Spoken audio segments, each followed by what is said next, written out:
जर मी तुम्हाला सांगितलं की तुमचं संपूर्ण आयुष्य पुढच्या 7 सेकंदात बदलू शकतं, तर तुम्ही माझ्यावर विश्वास ठेवाल का? नाही ना? पण हे खरं आहे आणि मी तुम्हाला दाखवणार आहे कसं. पहा, मी नेपोलियन हिल आहे आणि मागील 20 वर्षात मी जगातील सर्वात श्रीमंत आणि यशस्वी लोकांचा अभ्यास केला आहे. Andrew Carnegie, Henry Ford, Thomas Edison यासारख्या लोकांचा. आणि मला एक असंच रहस्य सापडलं जे सगळ्यांमध्ये समान होतं. एक अशी तंत्र पद्धती जी इतकी शक्तिशाली की जर तुम्ही ती रोज फक्त 1 मिनिट केली तर तुमचं अवचेतन मन पूर्णपणे रिप्रोग्राम होऊ शकतं.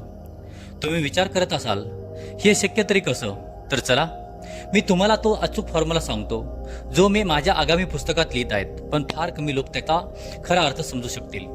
पुढच्या काही मिनिटात मी तुम्हाला ती अचूक 7 सेकंदाची प्रॅक्टिस सांगणार आहेत, जिने हजारो लोकांचं आयुष्य बदललं. पण इथे एक इशारा देतो, ही तंत्र पद्धती इतकी शक्तिशाली आहे की जर चुकीच्या पद्धतीने वापरली तर उलट परिणामही होऊ शकतात. म्हणून हा व्हिडिओ सुरुवातीपासून शेवटपर्यंत पहा, कारण प्रत्येक शब्द महत्त्वाचा आहे. आणि हो, जर तुम्हाला खरंच तुमचं आयुष्य बदलायचं असेल तर व्हिडिओ लाईक करा आणि कमेंटमध्ये लिहा की तुम्ही ही तंत्र पद्धती कधीपासून सुरुवात करणार आहात. सर्वात आधी समजून घेऊ की हा 60 सेकंदाची पद्धत नेमकी कशा प्रकारे काम करते. जेव्हा मी सन 1908 मध्ये पहिल्यांदाच अँड्र्यू कार्नेगींना भेटलो तेव्हा त्यांनी मला एक गोष्ट सांगितली जी माझं संपूर्ण आयुष्य बदलून गेली. त्यावेळी मी पत्रकार होतो आणि त्यांनी मला आव्हान दिलं होतं की जगातील यशस्वी लोकांचा अभ्यास करून त्यांचं यशाचं सूत्र शोध. ते मला म्हणाले होते, नेपोलियन श्रीमंत आणि गरीब लोकांमध्ये फक्त एकच फरक असतो, श्रीमंत लोक त्यांच्या अवचेतन मनावरती नियंत्रण ठेवायला शिकतात, गरीब लोक नाही. आता तुम्ही विचार करत असाल की हे अवचेतन मन म्हणजे नेमकं काय? तुमचं चेतन मन म्हणजे जो आत्ता हा व्हिडिओ पाहत आहात, विचार करत आहात, विश्लेषण करत आहात. पण अवचेतन मन म्हणजे तुमच्या मेंदू मागे सतत चालणारी शक्ती, 24 तास अखंड काम करणारी. तेच तुमच्या सवयी घडवतात, तेच तुमचे निर्णय घेतात आणि सर्वात महत्त्वाचं म्हणजे तेच तुमची वास्तवता तयार करतात. माझ्या संशोधनात मला असं आढळलं की यशस्वी लोक त्यांच्या अवचेतन मनात त्यांच्या इच्छित जीवनाचं स्पष्ट चित्र तयार करतात आणि मग त्यांचं अवचेतन मन आपोआप त्यांना त्या दिशेने नेऊ लागतं. हे जादू नाही, हे शुद्ध विज्ञान आहे. तुम्ही अवचेतन मन इतकं शक्तिशाली आहेत की तुम्ही त्याला योग्य दिशा दिलीत तर ते असा मार्ग निवडेल की ज्याची तुम्ही कल्पनाही केली नसेल. मी तुम्हाला एक उदाहरण देतो. जेव्हा मी थॉमस एडिसनला भेटलो तेव्हा त्यांनी मला सांगितलं की ते रोज रात्री झोपण्यापूर्वी एक गोष्ट नक्की करत असतात. ज्या समस्येचं समाधान शोधायचं आहे ती मनात शोधून ठेवायची आणि झोपायचं. आणि अनेकदा सकाळी उठल्यानंतर त्यांना उत्तर मिळायचं, कारण त्यांचं अवचेतन मन रात्रभर त्यावर काम करत असायचं. ही आहे अवचेतन मनाची ताकद. आता प्रश्न येतो, ही शक्ती अनलॉक कशी करायची? आणि इथेच येतो माझा 60 सेकंदाचा फॉर्म्युला.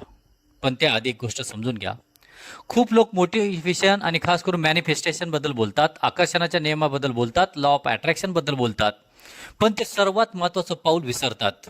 ते म्हणजे ते पाऊल उद्दिष्टाची स्पष्टता. तुमचं मोटिवेशनल काय आहेत, तुमचं मोटिव्ह काय आहेत? तुम्हाला अगदी स्पष्टता माहिती असली पाहिजे की मला तुम्हाला नेमकं काय हवं आहे. तुम्ही फक्त मला पैसे हवेत असं म्हणू शकत नाही. तुम्हाला किती पैसे हवेत, केव्हा हवेत आणि त्याबद्दल तुम्ही काय देणार आहात हे स्पष्ट असलं पाहिजे. हे खूप महत्त्वाचं आहे. मी हजारो लोकांना अपयशी होताना पाहिलं आहे, फक्त यासाठी की त्यांचं उद्दिष्ट स्पष्ट नव्हतं. जेव्हा मी फक्त माझं पुस्तक लिहायचं ठरवलं तेव्हा मी फक्त माझं पुस्तकच लिहायचं आहे असं नाही विचारलं. मी ठरवलं 20 वर्षात 500 पेक्षा जास्त यशस्वी लोकांची मुलाखत घ्यायची, त्यांच्या यशाचं रहस्य समजून घ्यायचं आणि अशी एक पुस्तक लिहायची जी लाखो लोकांचं आयुष्य बदलेलं. हे होतं माझं स्पष्ट ध्येय. जेव्हा मी हेनरी फोर्डचा अभ्यास केला तेव्हा मला कळलं की ते रोज सकाळी एक विशिष्ट विधी करत असत. ते डोळे बंद करून अगदी स्पष्टपणे कल्पना करत असत की त्यांना काय काय साध्य करायचं आहे.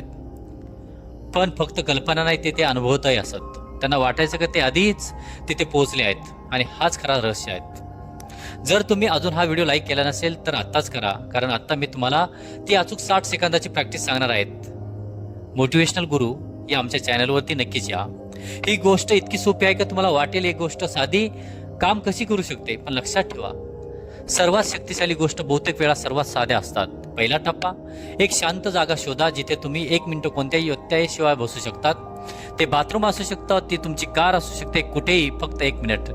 सकाळी उठल्यानंतर किंवा रात्री झोपण्यापूर्वी जेव्हा मन शांत असतं तेव्हा डोळे बंद करा आणि तिला 3 वेळा खोल श्वास घ्या आणि ती गोष्ट तुमची आठवा.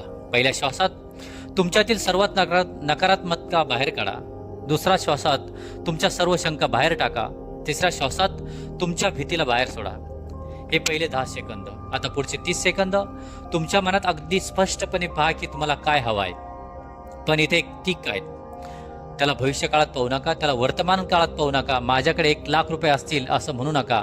म्हणा माझ्याकडे 1,00,000 रुपये आहेत, मी यशस्वी होईल असं म्हणू नका. मी यशस्वी आहेत कारण तुमचं अवचेतन मन वर्तमान आणि भविष्य यात फरक करत नाही. जर तुम्ही त्याला सतत सांगत राहिला की तुम्ही आधीच ते आहात जे तुम्हाला व्हायचं आहे, तर ते त्यानुसार काम करायला सुरुवात करतं. आता शेवटचे 20 सेकंद ती भावना अनुभवा. हे खूप महत्त्वाचं आहे. फक्त कल्पना करणं पुरेसं नाही, तुम्हाला ती भावना अनुभवावी लागेल जी तुम्हाला तुमचं ध्येय पूर्ण झाल्यावर वाटेल. जर तुम्हाला पैसा हवा असेल तर सुरक्षिततेची भावना अनुभवा, आनंद अनुभवा. जर तुम्हाला यश हवं असेल तर तुम्हाला अभिमानाची भावना अनुभवावं लागेल, आत्मविश्वास अनुभवा. आणि शेवटच्या 10 सेकंदात एक वाक्य बोला. त्या वाक्यात 3 गोष्टी असल्या पाहिजे. तुम्हाला काय हवं आहे, दुसरं वाक्य ते केव्हा हवं आहे, आणि तिसरं वाक्य त्याबद्दल तुम्ही काय देणार आहात. उदाहरण, मी 30 डिसेंबर 1950 पर्यंत 1,00,000 रुपयांचा मालक आहे आणि त्याबद्दलचं मी दररोज 12 तास काम करेल आणि लोकांना माझ्या ज्ञानानं मदत करेल असं मी स्वतःला सांगितलं होतं. आणि अगदी स्पष्ट 2026 आलंय, अगदी नेमकं आज. बस विचार केला तर जगातले 2026 मधले तरुण माझं हे पुस्तक वाचतायत, त्याचा अभ्यास करत आहेत. बस 60 सेकंद पूर्ण. पण या 60 सेकंदात काय झालं, तुम्ही तुमच्या अवचेतन मनाला स्पष्ट सूचना दिली. तुम्ही तुमच्या जीवनाला सांगितलं की तुम्हाला काय हवंय आणि त्याला ती भावना दिली ज्या भावनेमुळे तुम्हाला तिथपर्यंत पोहोचवेल. पण इथेच लोक चूक करतात. ते विचार करतात एकदा केलं की झालं. नाही, ते तुम्हाला रोज करावं लागेल, किमान 21 दिवस. कारण नवीन सवय तयार व्हायला साधारण मानसशास्त्र म्हणतं 21 दिवस लागतात.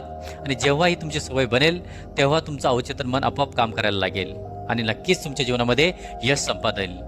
अशाच प्रकारचे व्हिडिओ बघण्यासाठी आमचा चॅनल मोटिवेशनल गुरुजीला सबस्क्राईब करा, शेअर करा, लाईक करा. आणि व्हिडिओ आवडला असेल तर नक्कीच आपल्या 5 मित्रांना पाठवा.